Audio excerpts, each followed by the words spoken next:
Bon, eh bien, je vous remercie d'être là. Voilà, c'est vraiment un honneur pour moi d'être là.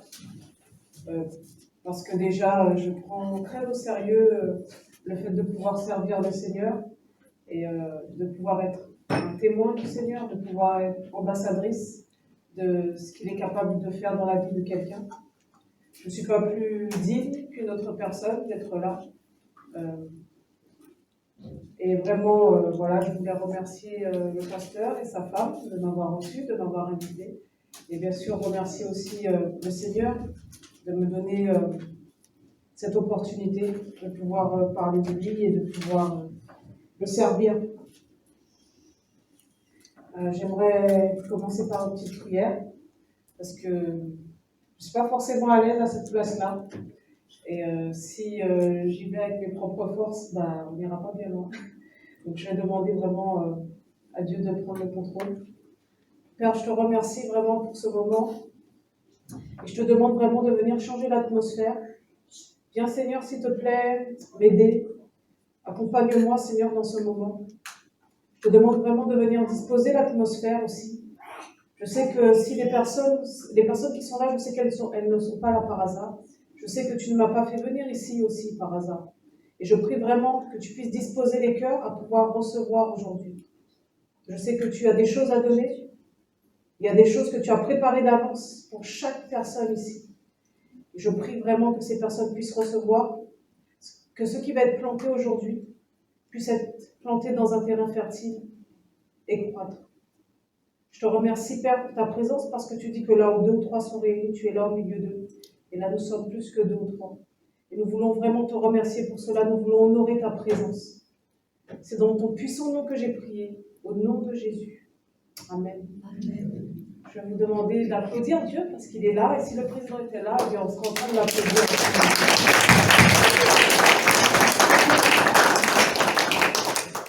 Bon, alors comme vous savez, je suis venue pas pour vous parler de moi.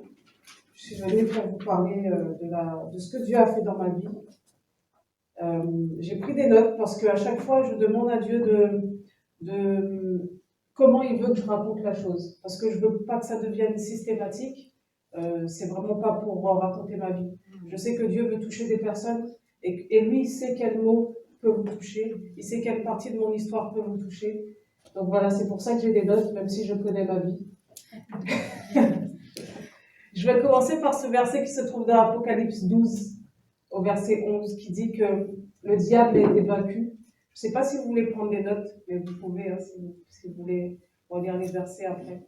Que le diable a été vaincu grâce au sang de l'agneau qui était versé, mais aussi grâce à la puissance de nos témoignages. Et c'est pour ça, vous voyez, moi-même j'ai été touchée à travers un témoignage. J'ai été touchée lors d'un baptême. J'ai été invitée au baptême de ma cousine et c'est là que Dieu m'a touchée. Et j'aimerais vraiment vous dire avant de commencer que c'est important d'inviter les gens, des non-chrétiens, mais aussi des chrétiens qui ont besoin d'être fortifiés dans ce genre d'événement. Et merci d'être là et merci de l'avoir fait. C'est important aussi de les inviter au baptême.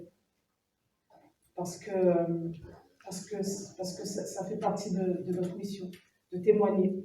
C'est important aussi, même dans notre vie de tous les jours, de témoigner de ce que Dieu fait dans notre vie, au quotidien.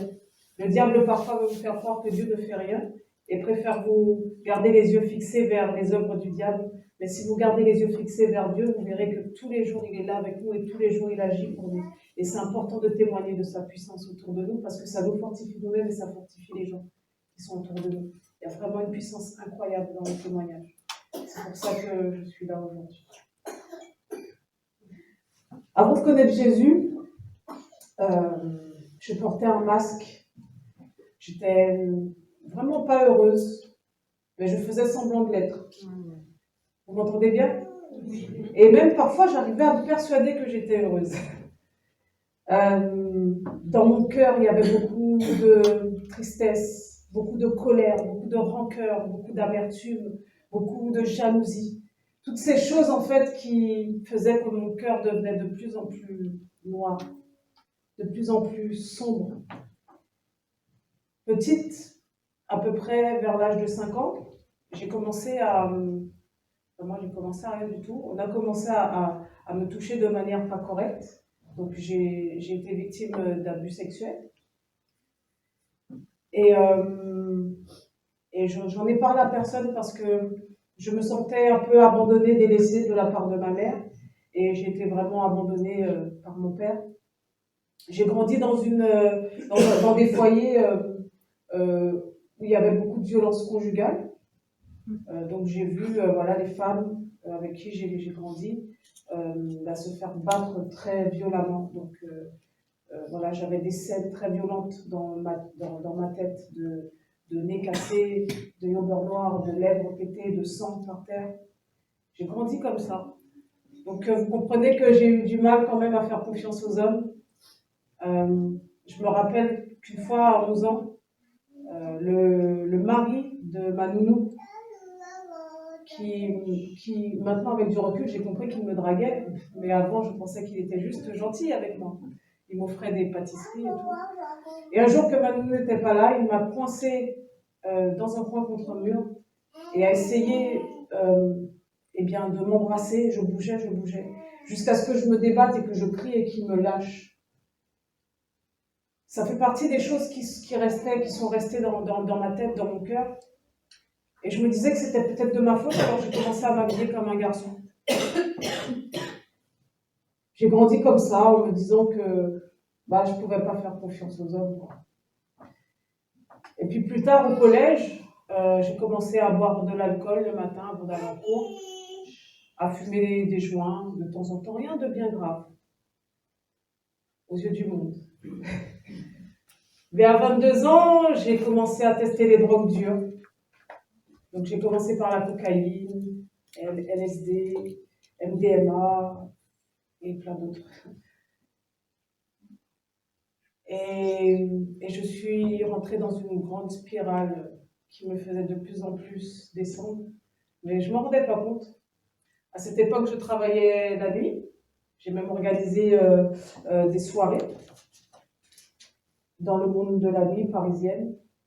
En fait, je vivais complètement dans un autre monde, dans une autre dimension. Enfin, je sais pas, j'avais l'impression d'être dans un monde parallèle où les autres étaient normaux, mais étaient bizarres, mais nous, on était normaux. On se disait, c'est les jours de la journée qui sont bizarres.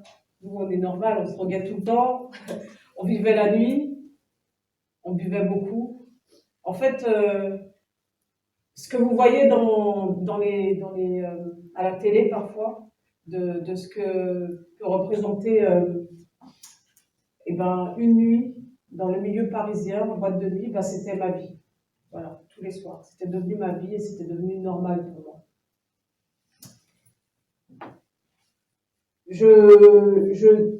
Tout mon argent passait dans l'alcool, dans la drogue et pour les femmes, parce que j'ai fini finalement par fréquenter des femmes. J'ai même fini par me persuader que Dieu m'avait faite lesbienne. Voilà, on va lâcher le mot. Et donc tout mon argent passait là-dedans. Et ma vie, c'était drogue, sexe et alcool. J'accumulais les femmes, j'accumulais les drogues, j'accumulais l'alcool. Et je croyais que j'étais heureuse. Je croyais que c'était la vie. Je croyais qu'on s'amusait, mes amis et moi. C'était la fête tous les soirs. Je croyais que c'était ça. Et il y a une fois où j'ai vraiment dû crier à Dieu. C'était la première fois que j'ai crié à Dieu. Je me droguais tous les jours, le matin même avant de me brosser les dents, il me fallait prendre un rail de cocaïne. Tout mon argent passait là-dedans à tel point que je payais même plus mon loyer. Et j'avais fini par me faire virer de mon travail parce que j'arrivais au travail alors que je ressentais encore les effets de la drogue. J'ai retrouvé un autre travail. À ce travail-là, on pouvait se droguer quand on voulait. Je travaillais la nuit, en boîte de nuit. Et même nos commis nous mettaient un petit rail de cocaïne derrière en nous disant tiens, si tu es fatigué, va te prendre un petit remontant. Sauf que le patron ne nous payait pas. Donc je payais toujours pas mon loyer. Mais comme j'avais besoin de drogue, je continuais à me fournir alors que je n'avais pas d'argent. Donc je devais de l'argent au dealer. J'étais à découvert de beaucoup et je devais je ne sais combien de mois de loyer. Et là, je me suis dit, non, Nathalie, ça c'est pas ta vie. C'est pas ça ta vie. C'est pas... Qu'est-ce qui se passe? Et j'avais tellement honte de moi que j'ai pas osé en parler autour de moi, ni à mes amis. D'ailleurs, je m'en étais éloignée parce que c'était devenu trop bizarre pour moi. Ni à ma famille. Il me restait que Dieu. Donc je dis, Dieu, s'il te plaît, il faut que tu m'aides. Je peux pas, je vais pas finir à la rue quand même. J'ai même plus rien à manger. C'est un ami à moi qui me ramenait des conserves, des boîtes de conserves sous ma fenêtre, parce que j'avais plus d'argent pour manger. Je dis, il faut que tu me viennes en aide. Et du jour au lendemain, il m'a dégoûté de la drogue. Ça a pris un mois à peu près où j'ai réessayé. Du jour au lendemain, il m'a dégoûté de la drogue. On peut applaudir la puissance de Jésus, hein, parce qu'il y a des gens qui pensent que c'est impossible. Mais nous, on sait que c'est possible. On sait que Dieu peut faire des miracles. Il y a des gens qui pensent que si tu es alcoolique, tu le seras toute ta vie. Que si tu es drogué, tu le seras toute ta vie. Moi, aujourd'hui, je viens vous dire que Dieu fait des miracles. Amen. Et que le verset qui dit que lorsque tu acceptes Jésus dans ta vie, tu es une nouvelle créature, les choses anciennes sont passées, voici toutes choses sont devenues nouvelles, ce verset est réel, il se vit. La parole est vivante. Du jour au lendemain, il m'a dégoûté de la drogue, mais c'est pas tout. Une jeune fille que je connaissais à peine, qui était propriétaire d'un appartement, est venue. Et je lui ai parlé de ma situation, elle m'a dit, écoute, moi je te mets dans cet appartement. Tu ne me paies pas de loyer jusqu'à ce que tu aies payé tout ce que tu dois. Et ensuite, on va mettre en place un échéancier pour que tu me payes les loyers. Je ne sais pas qui fait ça. Même moi, comment, je ne sais pas. Dieu a permis que je trouve un travail bien payé. Et j'ai pu régler toutes mes dettes. Mais ensuite, j'ai retrouvé un travail dans la nuit, j'avais ma maison, j'avais un travail qui payait bien, je travaillais sur les Champs-Élysées, dans une boîte de nuit, ok, j'avais arrêté la drogue. Sauf que j'avais trouvé une femme avec qui je suis restée 5 ans, avec qui on ne s'est pas pacsé. Je pensais être heureuse et puis j'ai oublié Dieu.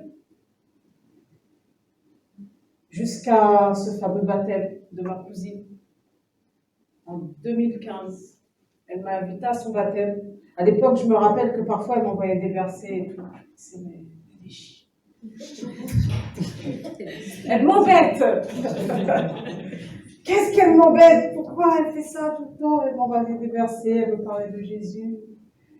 Et puis elle était devenue bizarre tout le temps quand je la voyais, alors qu'elle faisait tout le temps la tête. Tout le temps elle souriait, et puis elle me prenait dans ses bras et elle me disait je t'aime. Elle est dans une secte, elle. Mais ce qu'elle vivait là, en fait je me rends compte que je voulais le vivre aussi. Chez moi j'avais une collection de livres de pensées positives. Le matin même, je me répétais des phrases de pensée positive en boucle. J'essayais de changer par moi-même parce que je sentais bien que j'avais ce vide en moi. Je sentais bien que je faisais semblant d'être heureuse. Et je me disais, mais par moi-même, je peux y arriver. La vérité, c'est que Dieu est tellement fort que dans ces livres de pensée positive, j'ai fini par même trouver des versets. Et à son baptême, j'ai été touchée par son témoignage. À son baptême, j'ai vu que le Dieu dont on m'avait toujours parlé, c'était un mensonge. J'ai connu un autre Dieu. J'ai connu un Dieu qui nous aime, un Dieu qui est là avec nous, un Dieu avec qui on peut avoir une relation, un Dieu avec qui on peut parler. Est-ce que vous savez que Dieu vous aime? Amen. Vous en êtes conscient ou pas? Parce que la première fois qu'on m'a dit Dieu t'aime, ouais, ok, ouais. Non, Dieu t'aime. J'ai noté le nom de ce monsieur. Est-ce que vous connaissez le nom du monsieur le plus riche au monde? Il s'appelle Jeff Bezos. Comment vous appelez? Moi? Oui, Séverine. Séverine, si je te dis, je peux te tutoyer? Si je te dis Jeff Bezos t'aime, le gars le plus riche au monde, je ne sais combien de fois milliardaire, tu vas vouloir en savoir plus. Moi, personnellement, je voudrais en savoir plus sur lui. Le gars, le gars le plus riche du monde même. Ah oui? Et si on te dit en plus, il t'aime tellement qu'il est prêt à sacrifier son fils pour toi. Il t'aime tellement qu'il est prêt à mourir lui-même pour toi. Ah, je veux son numéro, moi. Je l'appelle direct, bonjour monsieur Bessos. Apprenez à nous connaître. Et puis après, je te donne mon compte en banque. Et ben, j'ai voulu en savoir plus sur Dieu. Amen. Parce que ben, lui, il n'est pas seulement le curé du monde, tout lui appartient. Dieu même. Et j'ai voulu en savoir plus sur lui. De plus en plus, et j'ai commencé à aller à l'église. J'ai commencé à aller à l'église et un jour, eh ben, Dieu m'a parlé à travers un pasteur. J'avais l'impression en fait que ce pasteur-là s'adressait à moi en particulier dans la salle. Et j'ai ressenti ce sentiment pendant tout le prêche. Je ne savais pas définir ce sentiment. Maintenant, je sais que c'était de la repentance. Et j'ai pas compris quand il a dit celui qui veut accepter le Seigneur dans son cœur, qu'il vienne. J'ai juste senti les pieds avancer jusqu'à. Je sentais qu'il fallait que je fasse quelque chose. Il fallait qu'il y ait un changement dans ma vie. Et je me suis avancée devant. C'était en 2015. Je me suis avancée et il a prié pour moi. Et ensuite, il m'a fait répéter des mots, me faisant accepter le Seigneur comme Sauveur et comme Seigneur. Accepter Jésus. J'ai pas trop compris en fait ce que je disais, mais je sais que je l'ai dit avec mon cœur. Amen, amen. Et quand il m'a lâché, j'ai senti un amour comme je n'avais jamais senti avant. J'ai senti une paix que je n'avais jamais sentie avant. J'ai senti une joie que je n'avais jamais sentie avant. J'ai ressenti quelque chose de surnaturel. Je crois que lorsqu'on a une relation avec Dieu, Dieu agit de manière surnaturelle. Il n'agit pas comme un homme ou comme une femme. C'est Dieu. Et il m'a fait ressentir cette chose. Je suis ressortie un peu. Je ne savais pas quoi penser, mais je savais que j'avais ressenti cette chose. Et je savais que plus rien ne serait plus jamais pareil après ça. Mais en rentrant chez moi, je me suis dit, oui, mais quand même, Dieu, ok, maintenant, je sais que tu existes et tout, d'accord, mais t'as vu ma vie. T'as vu ma vie. Je veux dire, bon, j'organise des soirées striptease pour lesbiennes. Je bois tous les jours. Et puis, j'ai un mauvais caractère. Je suis colérique. Je tape dans des choses comme ça. T'es sûr, Dieu? Non, je ne suis pas encore prête. Attends-moi encore un peu. Je promets, j'ai fait cette prière à Dieu. S'il te plaît, est-ce que tu peux m'attendre encore un peu? Mais si Jeff Bezos, il m'appelle, je ne vais pas lui dire attends encore un peu. Sauf que ce que je ne savais pas, c'est que j'avais ressenti le Saint-Esprit en moi. Le Saint-Esprit était venu habiter en moi. Il dit qu'on est son temple. Et là, j'ai commencé à plus me sentir du tout à l'aise dans la vie dans laquelle j'étais, dans la vie que je vivais. J'étais encore plus mal qu'avant. Je repoussais Dieu et j'étais encore plus mal. Je suis tombée dans la dépression. J'organisais des soirées, je gagnais beaucoup d'argent. Et j'étais, entre guillemets, célèbre dans le milieu gay. J'étais même devenue une icône, un porte-parole pour les lesbiennes. J'avais mon char dans la Gay Pride de Paris. Mais j'étais pas bien. Il y avait un truc qui allait pas. Maintenant, je sais que c'est le Saint-Esprit qui était en moi qui me disait c'est pas le plan que j'ai pour toi. Moi, j'ai des plans de paix pour toi. Il a des plans de paix pour vous. Il a des plans d'amour pour vous. Il a des plans de joie pour vous. Il a des plans pleins d'espoir pour vous. Et il me disait non, c'est pas ce plan-là que j'ai prévu pour toi. Et je me sentais tellement mal que j'ai dû crier une deuxième fois à lui. Sauf qu'à ce moment-là, je savais que je ne criais pas que à Dieu, je criais à Dieu qui nous a tellement aimés qu'il a envoyé son Fils sur terre, se sacrifier pour nous, pour qu'on ait le pardon de nos péchés. Celui qui a envoyé Jésus pour nous. Je savais à qui je parlais. Et j'ai mis mes genoux par terre. Et je lui ai dit, écoute, moi, Dieu, j'y arrive pas toute seule. J'ai essayé déjà, mais j'y arrive pas. Et je suis mal, j'en ai marre d'être mal, j'en ai marre d'être vide, j'en ai marre de faire semblant d'être heureuse. Si vraiment ce que tu dis dans la Bible est vrai, eh bien ok, moi je te donne les rênes de ma vie. Maintenant, prends le contrôle. Parce que, en fait, il faut savoir que j'avais vraiment l'impression d'être dans une vie qui n'était pas la mienne. J'avais l'impression d'être dans une cage, de vouloir en sortir, mais de ne pas pouvoir. Donc je tournais en rond, j'avançais, et puis en mode robot, et j'étais enfermée. Et il m'a libérée de cette cage. Il m'a libérée de cette cage, alors que jusque-là, je me disais, mais je ne suis pas bien, mais je ne sais pas comment sortir, ça a été très simple. J'ai passé un coup de fil au patron de la boîte et je lui ai dit, écoute, on va tout arrêter, je ne ferai plus jamais de soirée. Les places ont été déjà vendues, j'avais une soirée prévue, j'avais déjà vendu des places pour la Gay Pride. Je lui ai dit, on va tout rembourser. Et pour moi, c'est fini, tu ne me verras plus. J'ai annulé le char, c'était fini. Il y avait une femme qui m'attendait à la maison et je l'ai appelée, je lui ai dit, écoute, si tu veux qu'on apprenne à connaître Jésus, ça, on peut, mais en fait, j'aime plus les femmes. Elle m'a pas pris au sérieux. Au bout de 2 semaines, elle s'est rendue compte que c'était vraiment sérieux.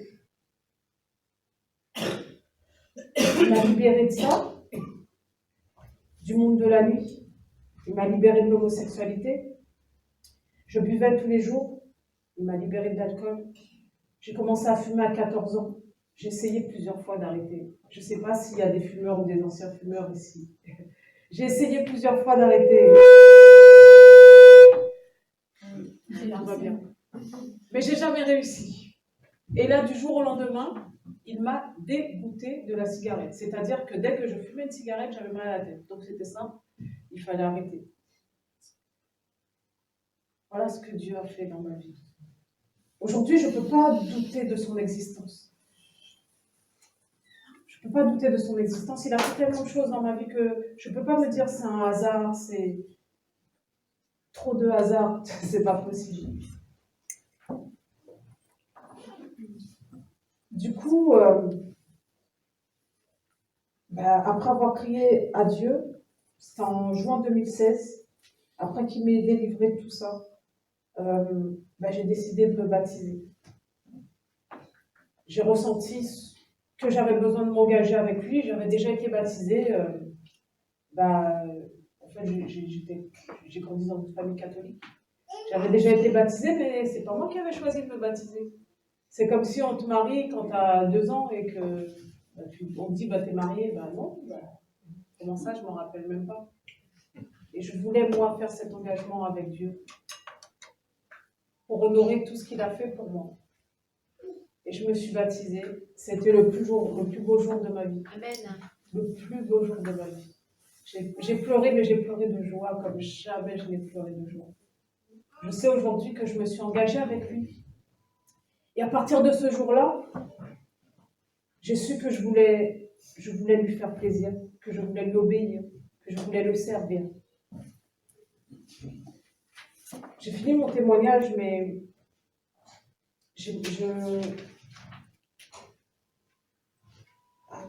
On peut poser des questions. Non, je n'ai pas fini. Donc, je disais, en avril 2017, je me suis baptisée. Et donc, voilà, je vais quand même vous raconter un petit peu ce que je fais depuis. Parce que, ok, je faisais des soirées. Voilà. Et donc, depuis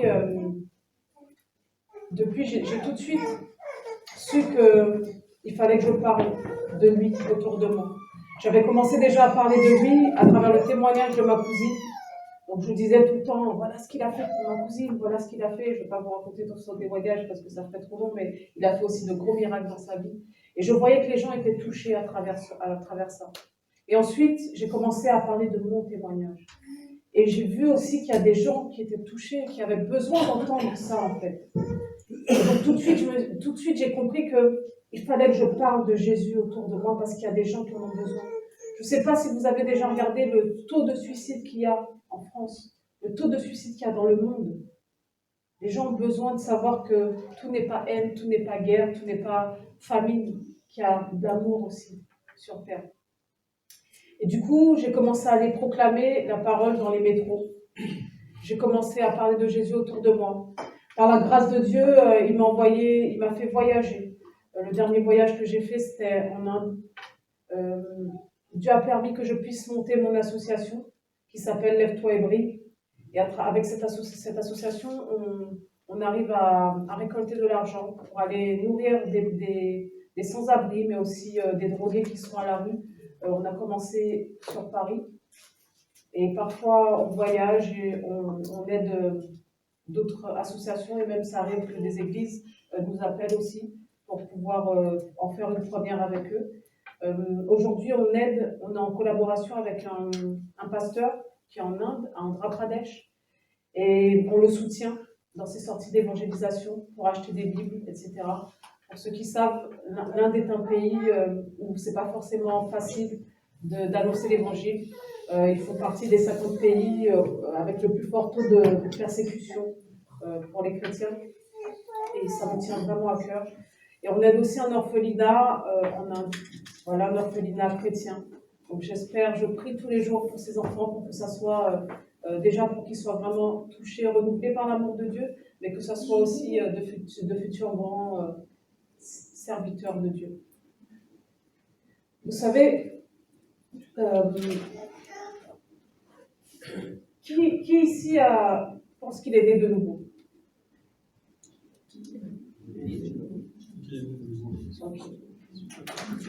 Félicitations.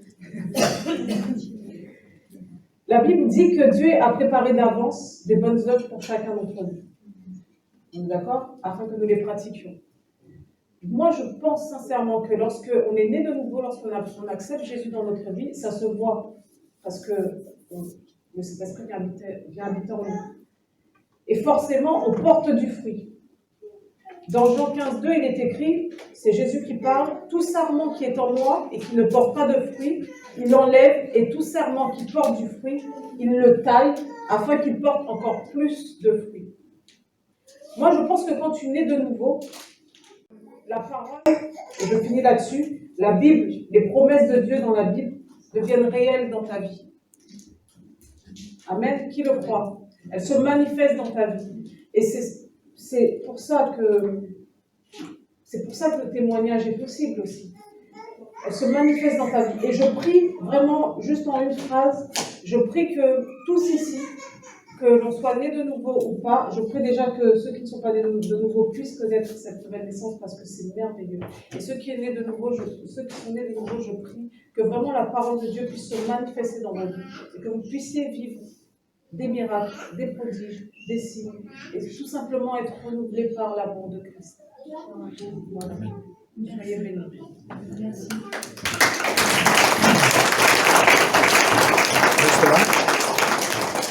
Donc, on va garder 10 minutes pour y poser des questions. Si vous avez des questions à poser à Thalie, c'est le moment. Hein. Alors, merci parce que ça tord le cou à tous les programmes qui peuvent exister, pseudo-bienveillants ou peut-être de bonne volonté, de milieux dits chrétiens qui veulent désintoxiquer les gens de ce qui peut être une abomination, sachant que le péché, c'en est une. On peut être hétéro et déviant, pas forcément gay, et il y a une foultitude de péchés. Et ça, merci du témoignage, parce qu'en fait, c'est une volonté, une délivrance. Par contre, on sait que le diable il est comme un loup rugissant, et dans des domaines aussi compliqués. Est-ce que tu as prévu un parrain ou une marraine d'abstinence? Une personne ressource auprès de qui tu peux dire cellule de crise, au secours, besoin de prière. Alors, parce que bon, même si tu es délivré, c'est un combat de tout, enfin le monde de la nuit, enfin tout quoi. Alors, au début, c'est vrai que je me sentais seule. C'est un combat que j'ai mené seule et j'ai compris ensuite que je crois que Dieu a permis ça parce qu'il voulait que je puisse compter que sur lui. Et au début, oui, c'est un combat. Quand je dis seul avec Dieu, seul avec Dieu. Et mais aujourd'hui, je suis bien entourée. Donc il y a des combats que je menais il y a 1 an que je ne mène plus. J'en ai d'autres. Je pense que c'est comme ça aussi que Dieu nous forme et nous fait évoluer par les épreuves. Et oui, aujourd'hui, ça va, je suis bien entourée. Je ne sais pas si on peut appeler ça comme ça, un mentor. J'ai mon pasteur qui m'entoure. Et voilà, donc ça va. Je sers à l'église, il y a 3 leaders, on se soutient aussi beaucoup. Merci. C'est bon. Tu connais Torrent de vie? Oui. Est-ce qu'il y a d'autres questions? Profitez-en. Hein. Oui, c'est quoi Torrent de vie? Je pense que madame voulait en parler, donc... Voilà, je pense que ça, on peut en discuter à table, parce que voilà, on va plutôt poser des J'ai questions. une question. Est-ce que après cette délivrance, vous avez pu avoir une relation normale avec un homme?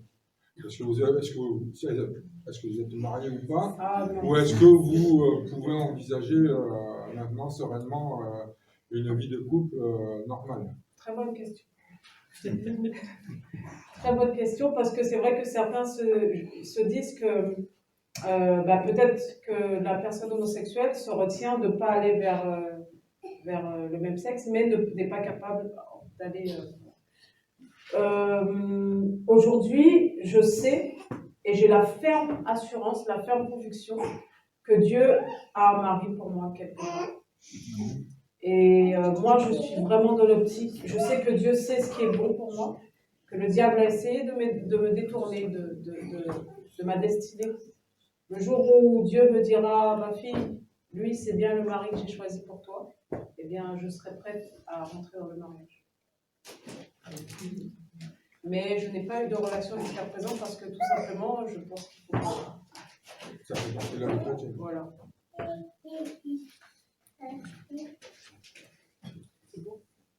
Est-ce qu'il y a une autre question? Sinon, tu peux apporter une parole d'exhortation, si personne a d'autres questions ici. Une question aussi? Oui, Madame? il y a le monsieur là qui veut poser une question. Est-ce que tu as de fortes oppositions du démon à partir du moment où tu as décidé de te convertir? Ah! De fortes attaques.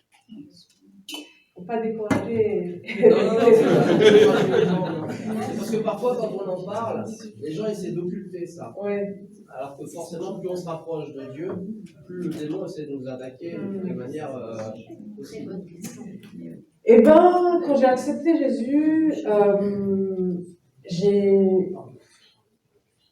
j'ai tellement une conscience que Dieu avait agi dans ma vie et que j'ai tout de suite eu une grosse foi en lui. Et c'est vrai que j'ai eu des combats et avec du recul, je me dis, ah oui, quand même. Mais sur le coup, je me disais, non, de toute façon, Dieu est là, Dieu est là. Et eh ben, si Dieu existe, le diable existe. Le diable a voulu me faire croire que j'avais un cancer du sein au début de ma conversion. À chaque étape, j'étais en me disant, il n'y a rien, tu es avec moi, tu es avec moi. Et finalement, à la première étape, on me dit, oh, vous avez quelque chose, ne vous inquiétez pas. Ah, un sein, oh, à l'autre sein aussi, ah, il faut faire une biopsie. Quand je vais pour faire la biopsie, on me dit, ah, finalement, il y a un sein où il n'y a plus rien. Ok, Dieu est avec moi. Je fais la biopsie, je me dis, les résultats vont être bons, Dieu est avec moi. Ah, il y a peut-être quelque chose, mais on ne sait pas, mais il y a un pourcentage de chance que ça soit un cancer, mais on ne sait pas, donc il vaut mieux retirer. Ok, d'accord. Et en fait, j'ai prié pour savoir si je devais me faire opérer ou pas. Et à cette époque, je pense que tout le monde est passé par là. Je ne connaissais pas la Bible, alors j'ouvrais comme ça au hasard. Ce verset est pour moi. Et ça marchait, hein, le temps que je le fais plus. Et du coup, je suis tombée sur ce verset qui dit, ma fille, ta foi t'a guérie. Je dis, ouais, mais les médecins disent que je dois me faire opérer, donc c'est bizarre quand même. Et je me suis fait opérer. Mais en fait, je sais que Dieu m'avait guéri parce que déjà, il y avait tous les nodules partaient l'un après l'autre. Et je pense qu'il ne fallait pas que je me fasse opérer. Je l'ai fait quand même. En tout cas, quand je me suis fait opérer, ils m'ont dit, mais en fait, il n'y a plus rien. On ne comprend pas, il n'y a plus rien. Et j'aimerais vous dire que voilà, ça se travaille. Pour ceux pour qui c'est nouveau, sachez que là, on ne parle pas d'une religion, on parle vraiment d'une relation. La relation avec Dieu, ça se travaille. Dieu, il nous parle, comme moi, je vous parle. Et autant Dieu nous parle, autant le diable nous parle. Parfois, dans les films, on voit le petit diable ici et Dieu de l'autre côté. C'est un peu caricatural, mais voilà, c'est un petit peu ça quand même. Et à un moment donné, il faut qu'on arrive à distinguer la voix du diable et la voix de Dieu. Et je vous promets que ça se travaille et que plus on y arrive, même si c'est un combat perpétuel, mais plus on y arrive et plus on est toujours guidé vers les bonnes décisions, en tout cas meilleures décisions que celles qu'on prend quand on n'a pas Dieu. Donc oui, j'ai eu des attaques. Mais j'ai toujours gardé la foi et, j'espère que je garderai toujours la foi. Je prie que je garde toujours la foi, une foi énorme en Dieu, parce que sans la foi, eh ben, c'est compliqué. Mais oui, bien sûr. Tant qu'on est sur ce monde, on aura des attaques. Voilà. Un jour que je priais pour les églises persécutées, et aussi pour toutes ces méchancetés qu'il y a dans le monde.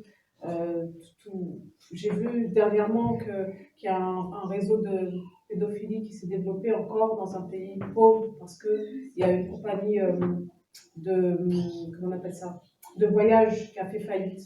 Et donc, comme il n'y a plus d'argent, les parents, ils vendent leurs enfants pour un moment à des adultes pour 2,50 €, $2,50.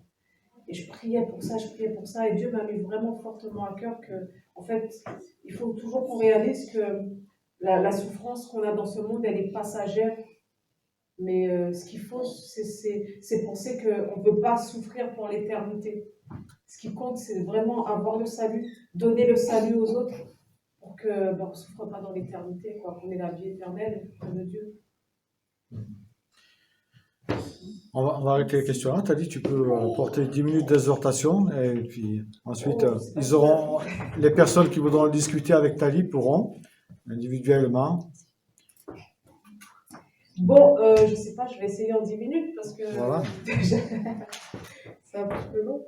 En fait, j'aimerais... est-ce qu'il y a des gens qui évangélisent?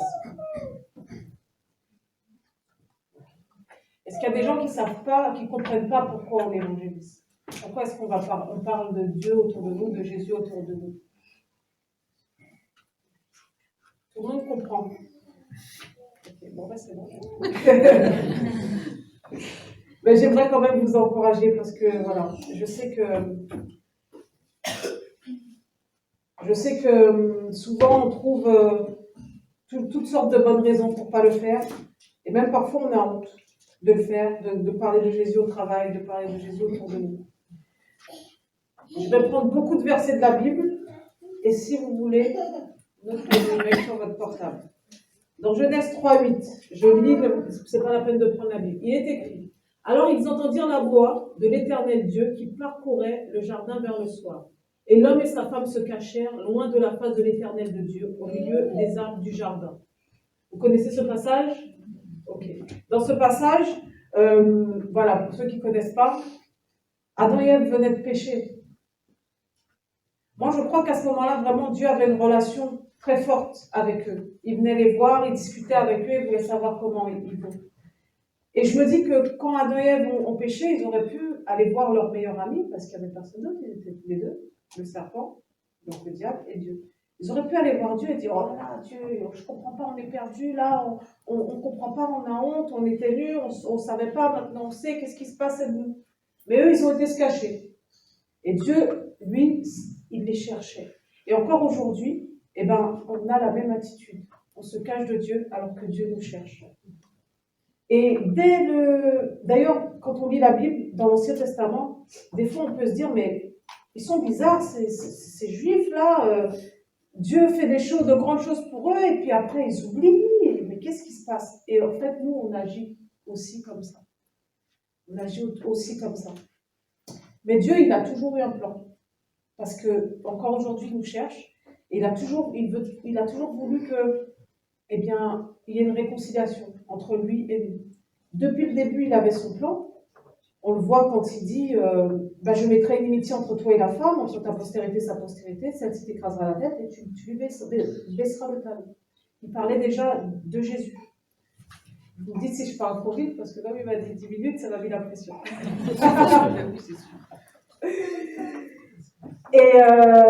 Et son plan, on le voit dans Jean 3,16, car Dieu a tant aimé le monde qu'il a donné son Fils unique, afin que ceux qui croient en lui ne périssent point, et la vie éternelle. Bon, je ne suis pas pasteur, hein, excusez-moi, mais voilà, je crois qu'il faut qu'on enseigne ce que Dieu nous a transmis. Et donc j'essaie de le faire de mon mieux, et j'espère que ça vous ira. Et donc Dieu, il a toujours voulu retrouver cette relation avec nous, entre l'homme et Dieu. Et c'est pour ça que même dans la Bible, il dit qu'il nous a choisis. Donc, tous autant que nous sommes, il nous a choisis pour le salut. Il nous a sauvés et il nous a choisis. Mais il ne nous a pas choisis pour rien. J'aime beaucoup ce verset dans Sophonie 3,17 qui dit « L'Éternel, ton Dieu, est au milieu de toi, tel un héros qui sauve, et il fera de toi sa plus grande joie. » Et la plus grande joie d'un héros, c'est quoi? De sauver des vies. Donc ça veut dire qu'il fait de nous-mêmes des héros. Avant, on était des héros, maintenant, on est des héros. Grâce à Dieu. Et il fait de nous des ambassadeurs. Donc 2 Corinthiens 5, 17, à partir du verset 17. Il dit, si quelqu'un est en Christ, il est une nouvelle créature. Les choses anciennes sont passées, voici toutes choses sont devenues nouvelles. Et tout cela vient de Dieu qui nous a réconciliés avec lui. Qui nous a quoi? Il nous a quoi, Dieu? Réconciliés avec lui par Christ et qui nous a donné le ministère de la réconciliation. Il nous a donné quoi? Car Dieu était en Christ, réconciliant le monde avec lui-même, en n'imputant point aux hommes leur offense, et il a mis en nous la parole de la réconciliation. Nous faisons donc les fonctions d'ambassadeurs pour Christ. Donc, on est quoi? Est-ce que tu peux dire à ton voisin, je suis un ambassadeur pour Christ? Amen. Donc, nous faisons donc les fonctions d'ambassadeurs pour Christ, comme si Dieu exhortait par nous. Nous vous en supplions au nom de Christ, soyez réconciliés avec Dieu. Donc, Dieu, il a fait de toi un ambassadeur. Il a fait de toi un héros qui sauve. Et il t'a choisi pour ça. C'est pas moi qui le dis, hein. C'est la Bible. Ça ne veut pas dire qu'on doit tous aller dans les métros crier Jésus est vivant. Mais déjà, autour de toi, quand quelqu'un te dit tu sais, aujourd'hui, je ne vais pas très bien. Est-ce que tu ne peux pas me donner une parole réconfortante? Est-ce que toi, tu lui dis écoute, moi, je connais quelqu'un qui s'appelle Jésus? Ou est-ce que tu lui dis va voir un psychologue? Ça commence comme ça. Alors, ok, d'accord. Disons qu'on a compris que, ok, Dieu, Dieu nous a donné ce ministère. Alors, qu'est-ce qu'on doit faire? Qu'est-ce qu'on doit dire? Comment on fait? Eh bien, là, il est écrit qu'il a mis en nous la parole.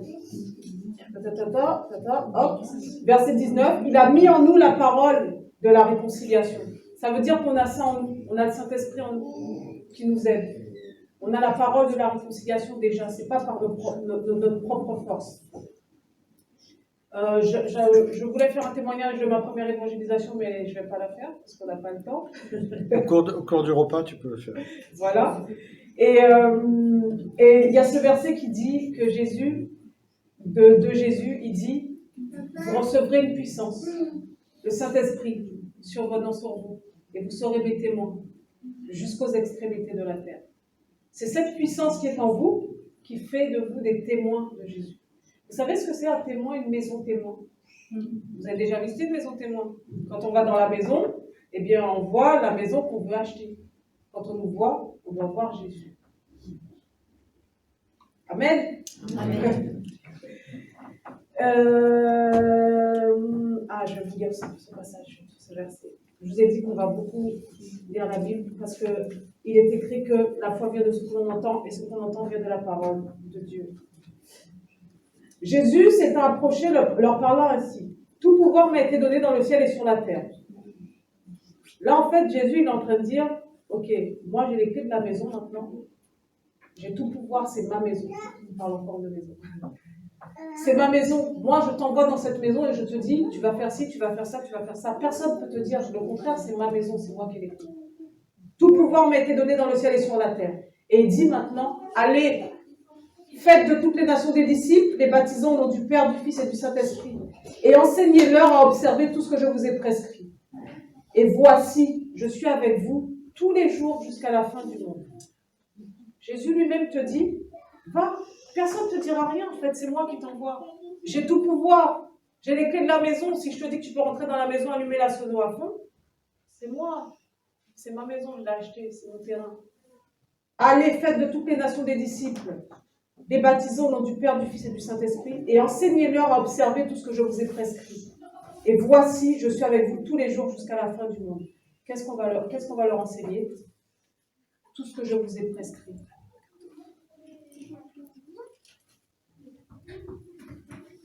Vous savez, la première fois que je suis partie évangéliser, je ne savais rien, sauf ce que Dieu avait fait dans ma vie. Je ne connaissais pas de verset de la Bible. Alors j'ai juste dit ce qu'il a fait dans ma vie. Et il y a des gens qui m'ont dit, waouh, je veux accepter Jésus. Je veux aller à l'église aussi. Je veux connaître ce Dieu qui a fait ça dans ta vie. Aujourd'hui, j'en sais un petit peu plus. Alors je peux en dire un petit peu plus.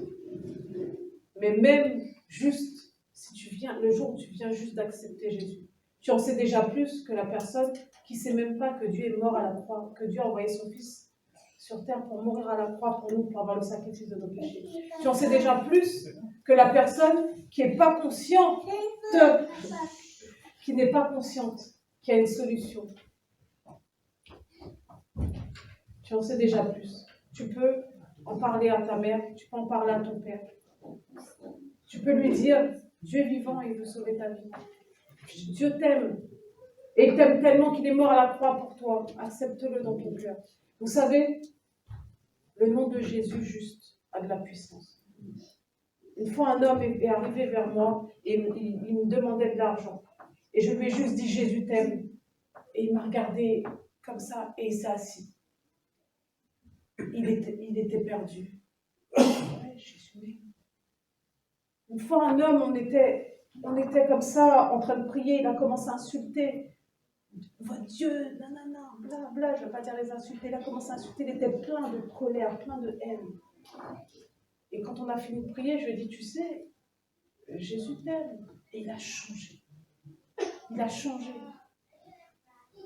Tout d'un coup, il a été frappé. Ces mots, en fait, il y a notre part et il y a la part de Dieu. Il faut accepter que Dieu fasse sa part. Moi, j'ai juste dit Jésus t'aime et Dieu a fait le reste et ça a touché son cœur. Et c'est ce que Dieu veut faire avec nous. Et la dernière chose que je dirais qu'il faut faire quand tu vas évangéliser, eh bien, c'est cette chose que Jésus a répondu quand on lui a demandé quels sont les commandements les plus importants. Il a dit, tu aimeras le Seigneur ton Dieu de tout ton cœur, de toute ton âme, de toutes tes pensées. Parce que si tu n'aimes pas Dieu, tu ne peux pas aller faire ça. Et tu aimeras ton prochain comme toi-même. Si tu aimes ton prochain comme toi-même, tu auras envie qu'il soit sauvé. Moi, j'aurais bien aimé qu'on me parle de Jésus avant. Et donc, cela importe d'autant plus que vous savez en quel temps nous sommes. C'est l'heure de vous réveiller. C'est l'heure de quoi? Se réveiller. Vous réveiller. Oui. C'est vous les porteurs du réveil. C'est l'heure de vous réveiller enfin du sommeil, car maintenant le salut est plus près de nous que lorsque nous avons cru. C'est l'heure de nous réveiller, nos amis, mes amis. Je vais vous faire un court témoignage très vite. Vous savez, un jour il y avait le feu en bas de mon immeuble. Et moi je dormais profondément. Et quand j'ai ouvert les yeux, il y avait de la fumée partout. Je ne comprenais rien du tout. Je me dis, qu'est-ce qui se passe? Je rêve et qu'est-ce qui se passe? Et d'un coup, j'entends sonner à ma porte. C'est pas comme ça le bruit exactement, mais en tout cas, quelqu'un sonnait. 3h du matin. Un petit jeune qui a sonné à ma porte. Et il sonnait à toutes les portes en disant, réveillez-vous, réveillez-vous, réveillez-vous, il y a le feu en bas. Et je vous promets qu'il n'a pas regardé l'heure en se disant, il est 3h du matin, là je ne peux pas sonner chez les gens. Il est un peu tard quand même, hein. Je vais les embêter. Non. Il s'est dit, il y a le feu en bas, si je ne les réveille pas, eh ben, ils peuvent mourir. Et en fait, il y a le feu. Il y a le feu, il y a l'urgence. Et si on ne réveille pas, nous on est réveillés, on nous a réveillés. Si on ne les réveille pas, les autres, ils vont mourir, ils auront la vie éternelle, c'est raté, c'est loupé, le salut c'est loupé.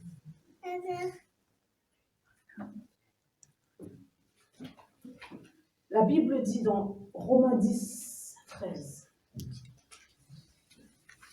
Je veux le lire parfaitement parce que j'aime beaucoup ce verset. Car quiconque invoquera le nom du Seigneur sera sauvé. Mais comment donc invoqueront-ils celui en qui ils n'ont pas cru? Et comment croiront-ils en celui dont ils n'ont pas entendu parler? Et comment en entendront-ils parler s'il n'y a personne qui prêche? Et comment y aura-t-il des prédicateurs s'ils ne sont pas envoyés? Alors si personne ne prêche, Comment les gens sauront qu'ils peuvent être sauvés? Il y a des personnes qui se trouvent dehors qui ne viendront jamais à l'église si on ne va pas les chercher. Une fois, on est parti dans le métro et quelqu'un sur le quai a commencé à dire, vous savez, Jésus vous aime, a commencé à prêcher. Et là, il y a quelqu'un qui est venu et qui a dit, ben, j'allais sauter devant le métro. Je me suis réveillée ce matin et je voulais me suicider. C'est Dieu qui vous a envoyé. En fait, il faut que vous soyez conscient qu'il y a des personnes qui vous attendent dehors. Il y a des personnes à qui moi je vais parler, qui ne seront pas touchées par mon témoignage, qui ne seront pas touchées par moi. Mais peut-être que si madame y va, et bien cette personne elle va être touchée par l'amour de Dieu. Peut-être que si monsieur y va, cette personne sera touchée par l'amour de Dieu.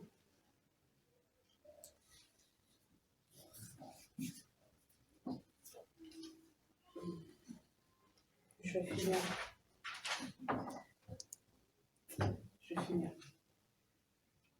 Qui a été sauvé par Dieu? Je finis là. Ok? Est-ce que vous pouvez dire que vous aimez Dieu? Qui est Jésus? Moi j'aime Jésus. J'ai trouvé ce petit texte, j'ai presque dans une revue. Est-ce que vous vous ennuyez? Qui s'ennuie? J'ai trouvé ce texte dans une revue psychologique. Désolée, mais vous allez comprendre pourquoi je vous le dis. Eh bien, les gens pensent que aimer, c'est donner de l'importance à quelqu'un. Ainsi, plus on aime quelqu'un, plus ses besoins nous sembleront importants et plus nous chercherons à les satisfaire. Vous avez compris? Jésus a dit qu'il est venu pour que ses brebis aient la vie. Amen. Avant même que Jésus naisse, l'ange a dit que le Père l'avait envoyé pour sauver le peuple de Dieu. Si on aime vraiment Jésus, si on aime vraiment Dieu, je crois que dans notre cœur, naturellement, on doit ressentir cette envie de l'aider à accomplir sa tâche. C'est tout. Amen. Amen.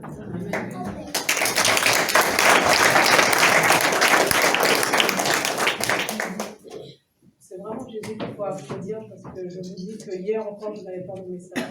Donc vraiment, Seigneur, je te remercie vraiment, Papa, de m'avoir de m'avoir guidé aujourd'hui, de m'avoir donné cette force. Je te remercie pour les personnes qui sont là.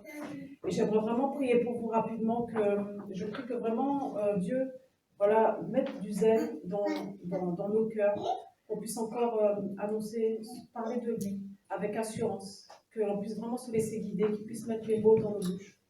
Je prie vraiment que toutes ces œuvres qu'il a préparées d'avance pour nous, que nous puissions les accomplir et que sa volonté parfaite s'accomplisse dans nos vies. J'aimerais savoir si parmi vous, il y a des personnes qui ont envie de prière, qui veulent que je prie pour elles.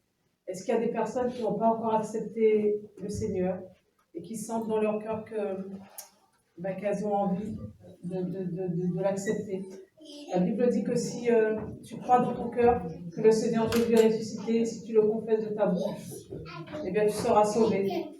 Alors c'est le bon moment. Et si vous n'osez pas vous lever, vous pouvez juste faire cette prière dans votre cœur et dire, voilà, Seigneur Jésus, en tout cas dire, Père, je te remercie. Je te remercie d'être là, je te remercie de m'aimer. J'aimerais vraiment te demander pardon si j'ai pu vivre loin de toi. J'aimerais vraiment te demander pardon si j'ai pu pécher contre toi. Et aujourd'hui, je reconnais que tu m'aimes, et parce que tu m'aimes, tu es venu dans un corps d'homme qui s'appelait Jésus, et tu t'es sacrifié à la croix pour moi, pour que j'ai le pardon de mes péchés. Je reconnais que tu es mort, que tu es ressuscité le 3e jour. Je te demande encore pardon pour tous mes péchés. Je te laisse me laver de tous mes péchés. Et aujourd'hui, j'aimerais t'accepter dans mon cœur. J'aimerais t'accepter dans ma vie, comme sauveur et comme Seigneur de ma vie. Aujourd'hui, je te demande de me donner un nouveau départ, une nouvelle naissance, avec toi au centre de ma vie.